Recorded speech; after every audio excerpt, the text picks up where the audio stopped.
Peggy 3. There have been lots of changes in the real world of football over the past year and, of course, we've made sure that these are reflected in FM13.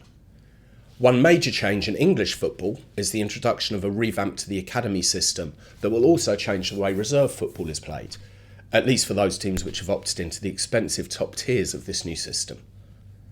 For these teams, the current reserve structure is replaced by an under-21 league, which football supporters have been told will allow the academies to spend more time preparing their youth players for professional careers.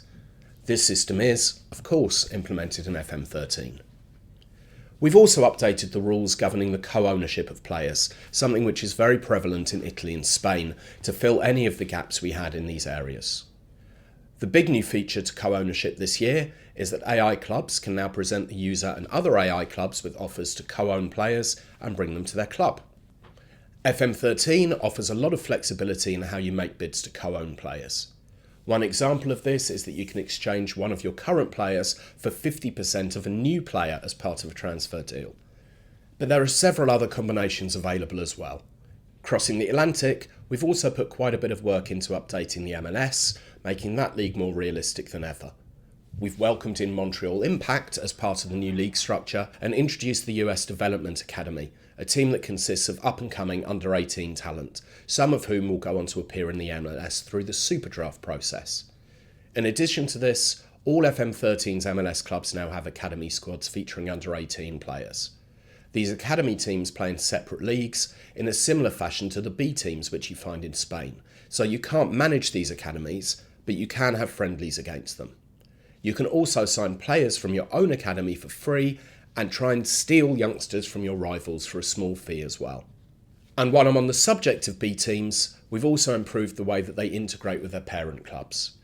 Previously, it was possible for B teams to get into financial trouble, for example when a player with a large wage was moved from their parent club. Now B team finances are linked more closely to their parent club, and if their finances start to become insecure, the parent club can look to help out. On the other hand, if the parent club aren't in the best position themselves, they can take a cut of the B team's profits. Going back to the MLS for a moment, we've also added that league's rivalry competitions. These take the head-to-head scores from 2 or 3 rival teams in the league throughout the regular season, with the team with the best record winning. There'll be hype and analysis around the games on your newsfeed before the matches, and afterwards the winners will receive a trophy and, of course, bragging rights. It's not just about the MLS though. The Australian A-League has also welcomed in a new team, Western Sydney, and we've introduced that league's new format playoff system. Globally, we fully updated all of the leagues in the game's 51 playable nations. There's even a full implementation of the new rules in the Peruvian, Serbian and Turkish leagues, as well as a whole new competition in Colombia and new youth rules in the Romanian league, to name just a few. There are also some style changes which make it easier than ever to view competitions and their history.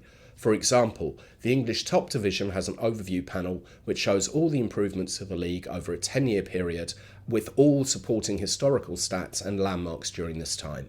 So as you can see, we've updated everything inside the game as you'd expect from us, and you can always add new competitions using the competition editor that comes free with the game too.